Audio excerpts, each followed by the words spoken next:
మంత్రికి సపోర్ట్ చేసి రెండో మంత్రికి సపోర్ట్ చేయకపోవడం కారణం ఏంటి? క్యాస్ట్ ఏనా? నేను ఆ క్యాస్ట్ అని చెప్పలేను, కానీ ఆయన ఒక సమర్థవంతుడు, నేను అసమర్థవంతుడు అని నాకు ఏదైనా నేను చెప్పేదానికి నాకు ఇది లేదు. కాబట్టి ఏదేమైనా నాకు అన్యాయంగా ఈరోజు నా నియోజకవర్గం అభివృద్ధి చెందలేదని చెప్పి నేను జయరామ్ గారు, మీరేం అన్యాయంగా చేశారంటున్నారు. వాళ్ళేమో ప్రేమ ఉంది జయరామ్ మీద, 5 ఏళ్ళు మంత్రిగా కొనసాగించాం, అందరినీ తీసేసినప్పటి ఈ పక్కన ఉన్న శంకర్ నారాయణ 2.5 ఏళ్ళకే తీసేశారు, కానీ మిమ్మల్ని 5 ఏళ్ళు ఉంచారు. నా పైన ప్రేమగానే అనుకోవచ్చు.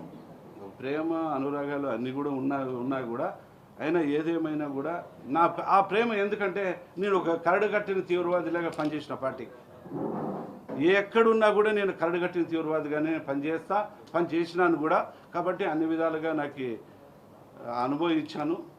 నాకు ఈరోజు మనస్సు బాధ కలిగింది. కాబట్టి ఎక్కడున్నా కూడా నేను కరడుగట్టిన తీవ్రవాదిగానే నేను పనిచేస్తాను. 5 ఏళ్ళు మంత్రిగా చేశారు, నియోజకవర్గం అభివృద్ధి